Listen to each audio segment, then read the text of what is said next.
বিহারে আছে একটি এমন পঞ্চায়েত যেখানে দিনে সরকারি কাজ হয় কিন্তু রাতে এখানে বেআইনি কাজও চলে। আমি চলে এসেছি বিহারের এক ছোট্ট শহরের একটি পঞ্চায়েত অফিস দেখতে, যেখানে কিছুদিন আগে সেখানকার মুখ্যমন্ত্রী নীতিশ কুমার এসেছিলেন। তাই আমি ভাবলাম কেননা আপনাদের দেখানো যাক যে বিহারের পঞ্চায়েত অফিস দেখতে কেমন। তবে আমি এত দূর না জানা জায়গায় এলাম কিভাবে সেটা আগে দেখে নাও। প্রথমে আমি অটো করে গেলাম পাটনা স্টেশনে, সেখান থেকে নালন্দা স্টেশনে যাওয়ার টিকিট কাটলাম। টিকিট কেটে যখন আমি ট্রেনে চাপলাম তখন ট্রেনে অনেক ভিড়। তারপর 3 ঘন্টা পর আমি পৌঁছে গেলাম নালন্দা স্টেশনে। সেখানে নামতেই দেখতে পেলাম কিছু অদ্ভুত দৃশ্য। তারপর একটি বাইকে করে চলে এলাম পঞ্চায়েত অফিসে। এটি হচ্ছে বিহারের এমন একটি পঞ্চায়েত যেখানে রাতে খারাপ কাজ হয়। এর কারণ আপনারা জানেন? এর কারণ হলো এই পঞ্চায়েতের গেট 24 ঘন্টা খোলা থাকে। হ্যাঁ, দিনের বেলায় তো খোলা থাকে কিন্তু রাতেও গেট খোলা থাকে। এখন গেটে যদি তালা না লাগানো হয় তাহলে এখানে বেআইনি কাজ হওয়া স্বাভাবিক। তবে বিহারের এই পঞ্চায়েতে পোস্ট অফিসের সুবিধাও রয়েছে, যা সত্যিই ভালো একটি বিষয়। আমরা এখন পঞ্চায়েত অফিসে প্রবেশ করে ফেলেছি। সামনে আপনারা দেখতে পাচ্ছেন হিন্দিতে লেখা আছে কোর্ট রুম। এই কোর্ট রুমে এখানকার প্রধান ও মুখিয়া গ্রামের ছোটো মোটো ঝামেলাতে বিচার করেন। এরপর বাম দিকে কিছুটা এগোলে একটা সাধারণ স্টাফ রুম দেখতে পাবেন, আর ডান দিকে আছে একটি বাথরুম।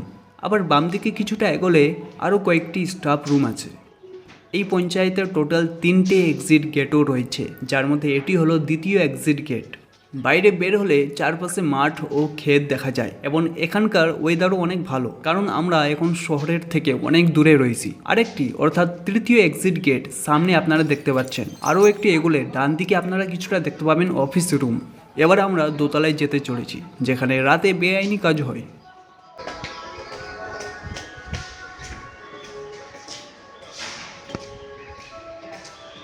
তো আমি যেটা বলছিলাম যে এটা এমন একটা পঞ্চায়েত বিহারে যেখানে দিনের বেলাতে লিগ্যাল কাজ হয় আর রাতের বেলাতে ইল্লিগাল কাজ হয়।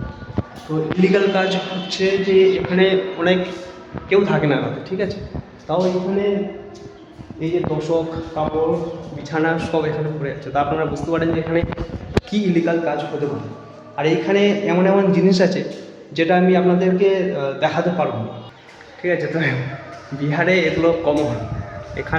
এখানকার লোকেরা মানে এই পঞ্চায়েত অফিসে তালা লাগাতে দেয় না, ঠিক আছে?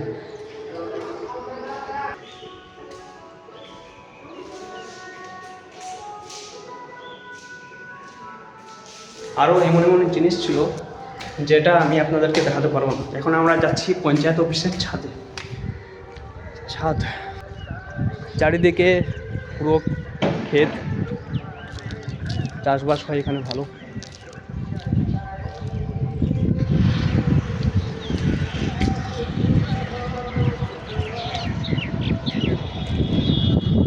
এইখানে একটা জলের ট্যাঙ্কও আছে। পঞ্চায়েত সিজনে আপনারা দেখেছিলেন না, পঞ্চায়েতের পাশে যে জলের ট্যাঙ্ক, সেইটা এখানেও আছে। বিহারে কমন, পঞ্চায়েতের পাশে, প্রত্যেক পঞ্চায়েতের পাশে আশেপাশে আপনারা একটা জলের ট্যাঙ্ক দেখতে পাবেন।